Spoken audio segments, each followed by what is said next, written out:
Beautiful suggestion, Aubrey Lynn. That was lovely. Don't you feel the energy and the connection of that? Yeah. Okay, well, as we prepare for this time of meditation, please relax your body into a comfortable position. I suggest you focus on stretching your spine upward. Feel how this opens you. You're creating increased flow to the systems of your body. This improved alignment, this upward lift, improves your overall functioning. Feel that release. Feel that growth upward. Now let's use this concept of stretching the spine as a metaphor to stretching our minds. Stretching, opening, being curious to new ways of thinking and being.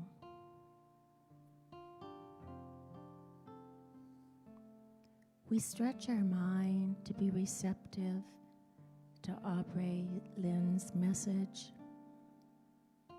We stretch our minds to ponder the possibilities of other areas of our growth. Breathe into the idea of stretching your mind. What would you like to learn or experience? What are you curious about? Take a moment of silence to identify one such area you'd like to stretch into.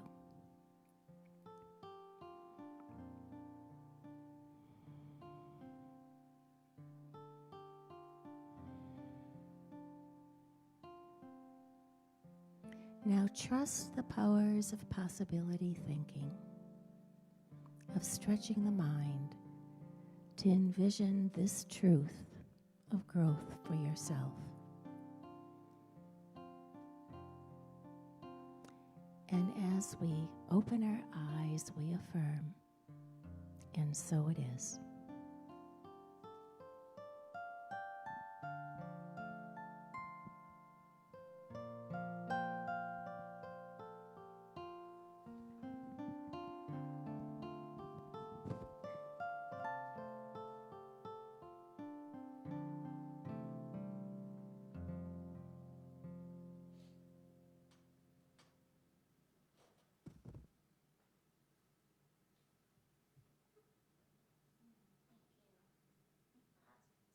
Mind.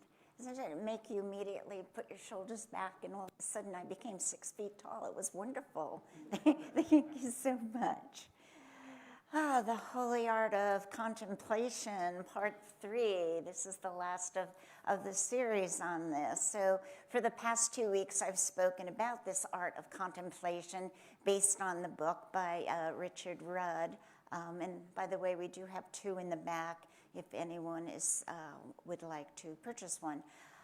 So this week then is the conclusion of this quick look. Believe me, there is so much that you can only put into a 20-minute talk. So there is about another 4 hours within that book that we could go on and do this until the end of June, but we're not going to. So the Art of Contemplation, and it has so many advantages to more space around us. And what Pam was saying about opening up. So the more space around us, then the more peaceful your living is. And the key then to contemplation is based on the following: the art of pause, which is what we spoke about the first week. Of course, you didn't speak about it, I did. Keep getting that wrong. You would think after 25 years I would know I'm speaking and you're listening, but I keep getting it wrong. So the art of pause, which I spoke about in week 1, and then last week, the art of the pivot. So we pause, until we get some feedback in, and then we kind of pivot around, and then the final week is merge. So you pause, you pivot, and you merge, and that's not 1 week, 2 week, and 3 week. It doesn't flow like that. It flows according to your own rhythm of your own body. So the merging is actually the most advanced stage of contemplative path, and it specifically relates to the physical body, the domain of action. Just like we say you treat or pray and you move your feet, there has to be action with whatever that we're doing, right? So while pausing then relates to the mind, pivoting the emotions, and merging is where the internal insights, that what comes from pausing and pivoting, becomes physically embodied. You have to embody it into your daily life, and that's where the action comes in. In the Art of Contemplation, Rudd describes the me versus life mindset and the fundamental frequency of human suffering rooted in this illusion of separation. And we all know what? Heal the separation, heal your life. Absolutely. New Thought Thinking 101. So when you begin to live then from this truth, the truth that you've touched the senses of me versus life begins to relax. It begins to relax. It's not a constant of them versus us type of thing, right? So expanding then on this thought involves shifting from a state of resistance to reverberation instead. This victim paradigm that so many live by, me versus life, where we view external events as happening to us. Everything happens to us. No, it doesn't happen to us. It happens through us. So this creates a defensive inner posture where the ego constantly tries to control, right? To fix or to fight reality. You know, here's the reality. No, I'm not going to have that. I'm going to fight that reality, right?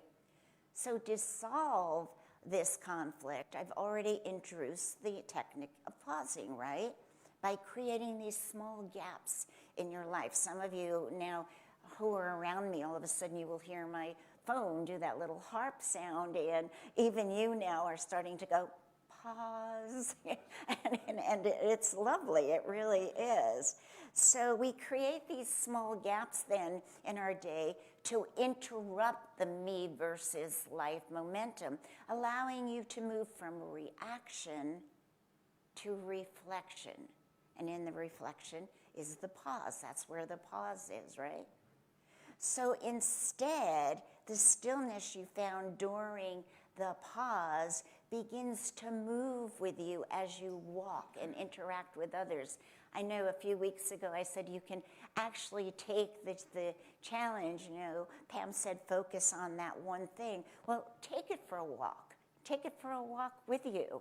See, we make everything too much of a crisis or a drama, but if I do this, I'm going for a walk and go, all right, come on, you can come with me, and let's talk about it while we're walking. So you have to move through things, literally moving the physical body with it, right? So you begin to move as you walk and work and to interact with others. So as you reach this stage then, the body itself undergoes a shift. Just like Pam said, to stretch, and I automatically became 6 feet tall. It works that good. This stuff works, okay? So what happens is there's a cellular vibration within our bodies. And Rudd explains the sustained contemplation increases the frequency within our DNA. And I never knew until I began this deeper study that as we raise our frequencies and as we bring our life into peace and relaxation, we actually can shift the codes within our DNA, and it creates a more relaxed life and starts to let go of that woundedness that we carry so deep within us, right? So this physical body then, your physical body, my physical body, starts to feel lighter and more efficient. And you begin to move in a harmony with your body's natural biological rhythms, leading to a state of physical balance and well-being. Just walking around today, that's why I wanted to do that. Just walking around and looking in the eyes of each other and knowing each other, it immediately lifts up. You know, in the first, your faces were like, oh no, she's not doing this. But then as you got into it and started to relax into it, your body started to move more and your whole being started to lift. And it wasn't as horrible as you thought it was going to be, right? Yeah, sure. So in the physical realm then, merging represents an unflinching attitude where you move towards what brings you peace rather than pulling away from what's over here. You leave that and you just move towards that which brings you peace.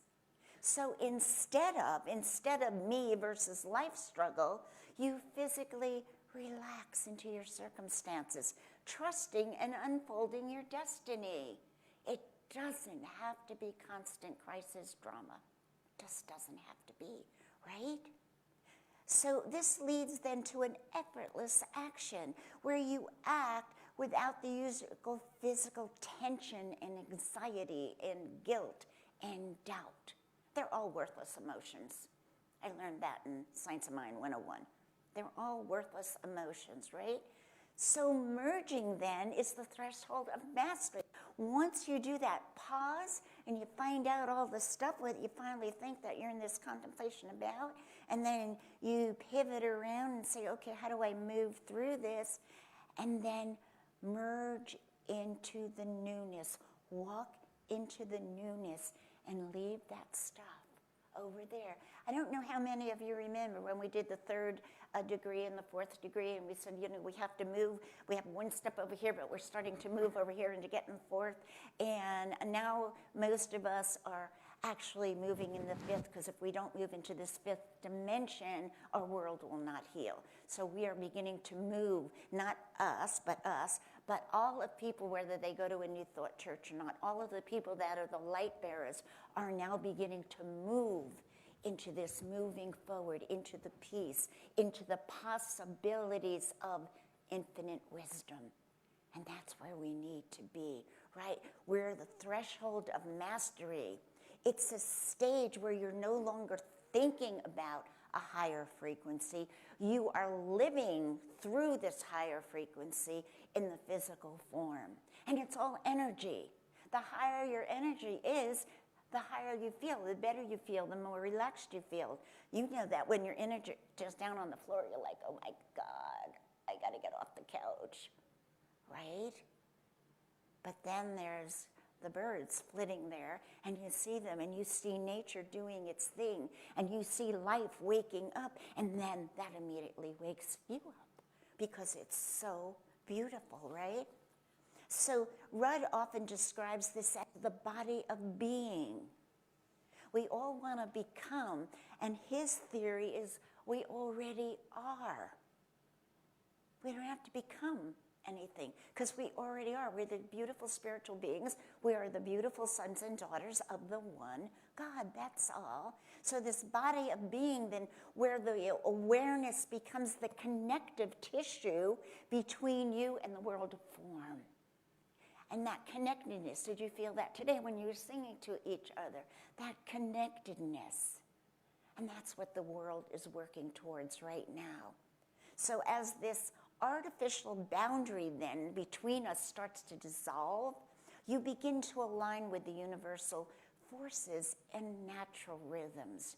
Just like the seasons are natural rhythms. No matter what we're doing, no matter what we're thinking, Mother Nature is just moving in the natural rhythm of what is to be. Look at Reverend Ginny's tree out there.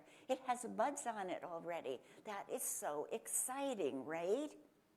So this then leads to this sense of spaciousness and fulfillment, right? We want space, we want to open wider and wider and wider, where we no longer feel like an isolated island fighting with the tide. We're not isolated unless we do that to ourselves. So true merging then is a conscious act of love. It is the result of many, many pauses and pivots.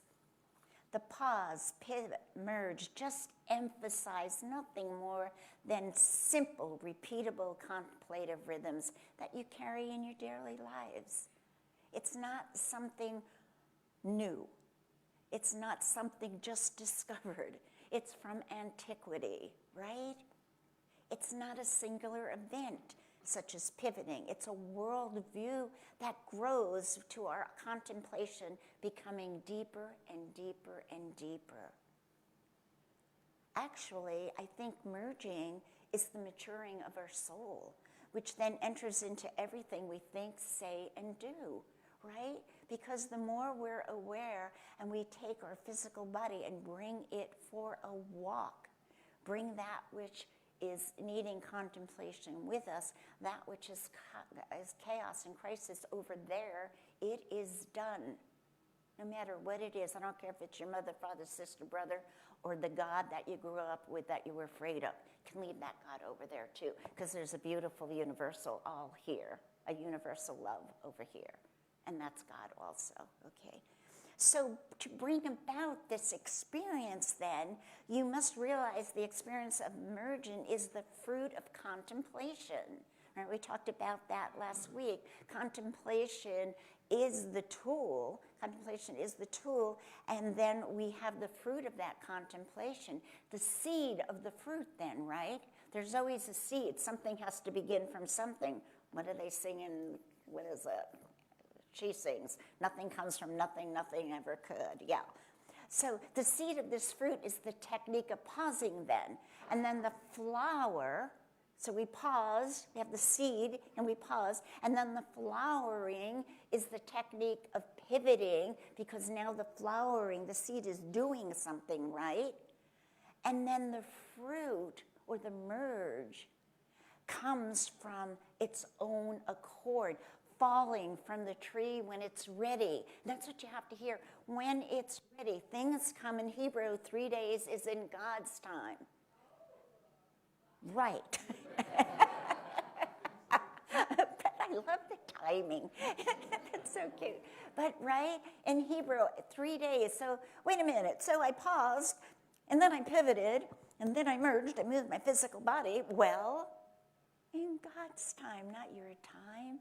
3 days, God's time, right? Right.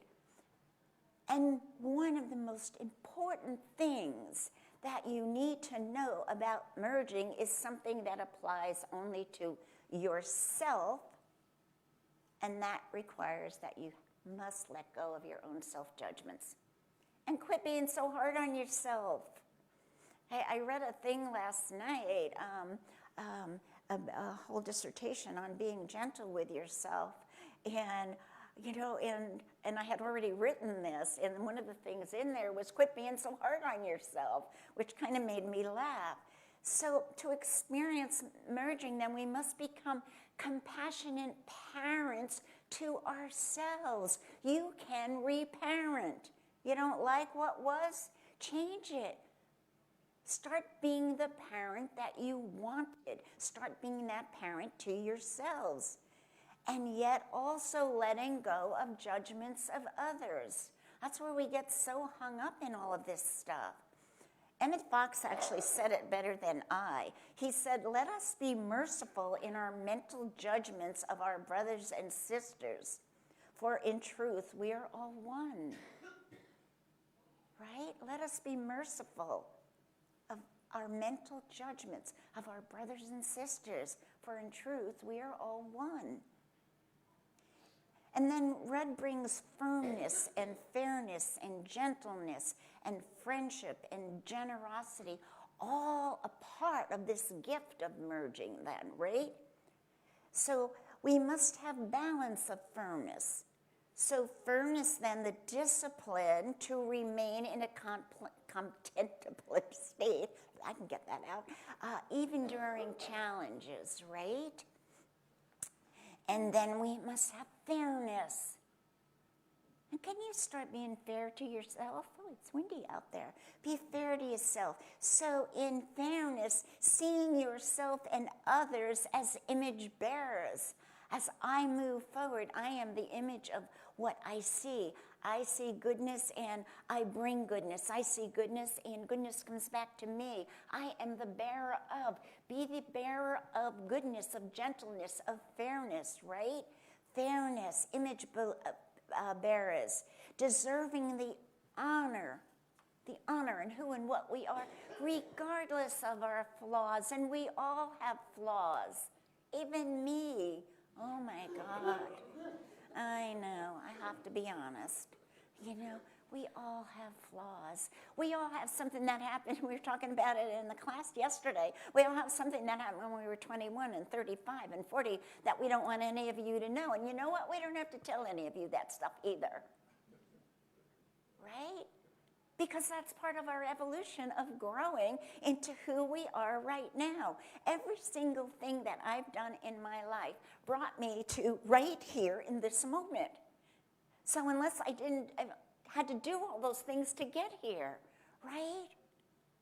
So there are things in the back. Some of them aren't our finest moments, and some of them are. Some of them are, right? So deserving an honor, regardless of our flaws, right? And then gentleness, gentleness, gentleness. What teaches that there is no tougher discipline than gentleness? Because this mirrors then this new thought teaching, right? The ideas of correct thinking. Thinking rooted in love heals all. Thinking rooted in love, right? Think about this. Nothing is so strong as gentleness, and nothing is so gentle as real strength. Isn't the person that has real strength, real courage, a very gentle person? Yeah, because they're not bully. They're not throwing their weight around. Nothing is so strong as gentleness, and nothing is so gentle as real strength. Yeah. And then finally, he brings us to generosity. And true generosity, he says, is a hard taskmaster because it demands total removal of me versus life. You no longer give to get. You give because you are the source. Each one of us is the source of all good, all God. When we get something great in our life from Susie Q, you thank God first, and Susie Q second, because God is the source. And as God in me, as me, is me, then I am the source of all good, all God, and so are you. Every single one of you are the source, not sauce. Source. Source of all good. Source of all good. Oh my God, yeah. And then, oh my God, there's nothing more clarifying than friendship. Nothing. Think about those that you love in friendship. Some are your family members, some are your friends.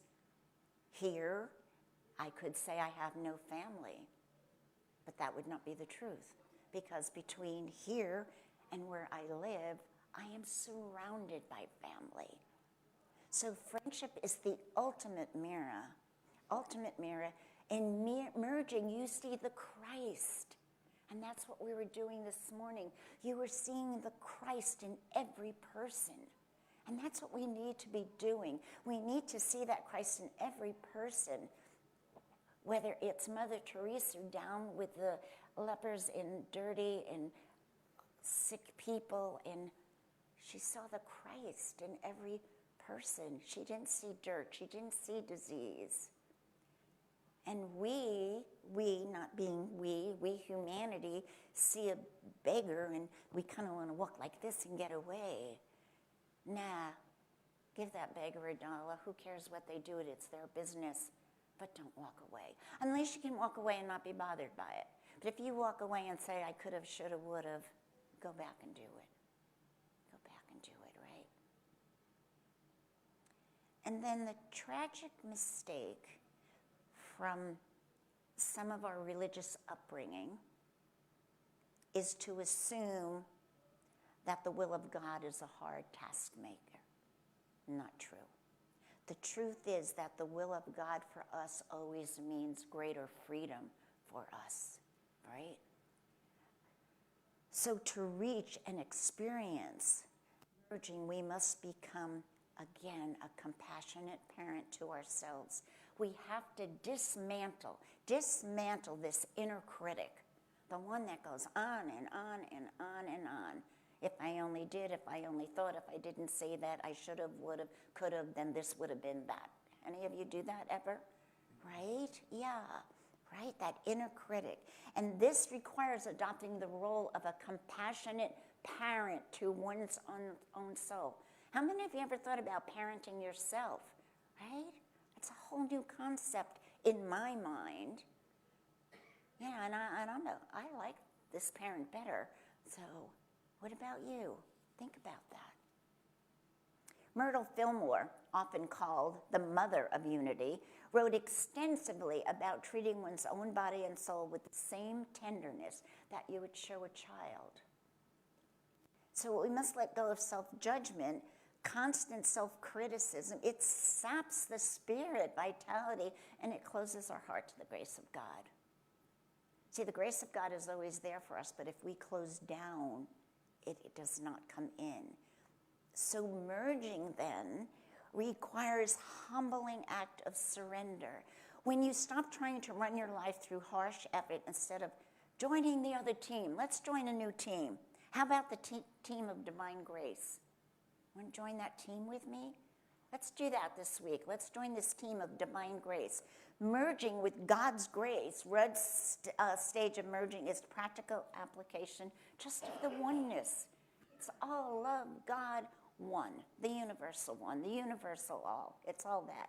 This team, divine grace, is a moment where you experience yourself other than Christ dissolved and realized one. You realize the oneness. We light this candle every week to realize the oneness, the Christ within.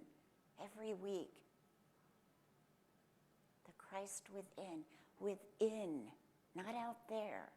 That light is in here. That's why we light it. It is with us. Ernest Holmes says, no limit can be placed upon the spirit of man. It merges with the universal spirit because the two are really one. No matter which philosopher or guru or saint that I look up, the messages are always the same. It comes down to the one. So in this New Thought teaching, popularized by thinkings like Fillmore and Holmes and Emmett Fox, there is no separation between the individual mind and the divine mind. Heal the separation, heal your life. So in New Thought thinkers, then, which we are, mind holds sway over matter. Merging means your physical body becomes the fountain. Think about this.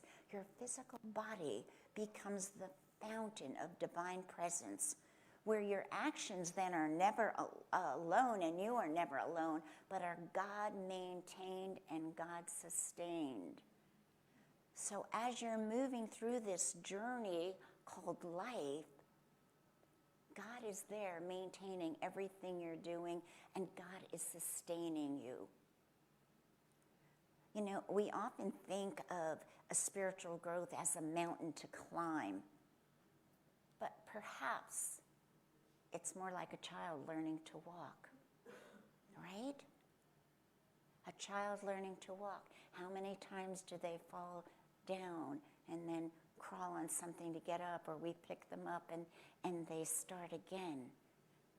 We don't have to be climbing mountains when we could just be starting to move and take what we're contemplating with and what we're thinking about and take it for a walk. Take it for a walk. Go around the lake and walk with it and see what happens in that process. We spent so much time in the me versus life struggle, exhausted by our own self-criticism and the heavy armor or judgment. But Richard Rudd reminds us that the highest discipline is not found in force, but in gentleness. And as Myrtle Fillmore so beautifully captured, this gentleness begins exactly where you are, standing right now. She tells us we're all children. This is from the Mother of Unity. We are all children, floundering in our immaturity, right? Making mistakes, learning to love and forgive, and looking to that Father, Mother of us for the light and the strength. Let us not condemn ourselves, she says. Okay, here comes Eunice. Want to help her in? Okay, so we are all children, she says, floundering in our immaturity, making mistakes, learning to love, forgive, looking at the Father and Mother in us for the light and for the strength. Let us not condemn ourselves anymore. Let us not criticize ourselves anymore. Let us love ourselves and love all others. And when we stop the war within, we stop the war without.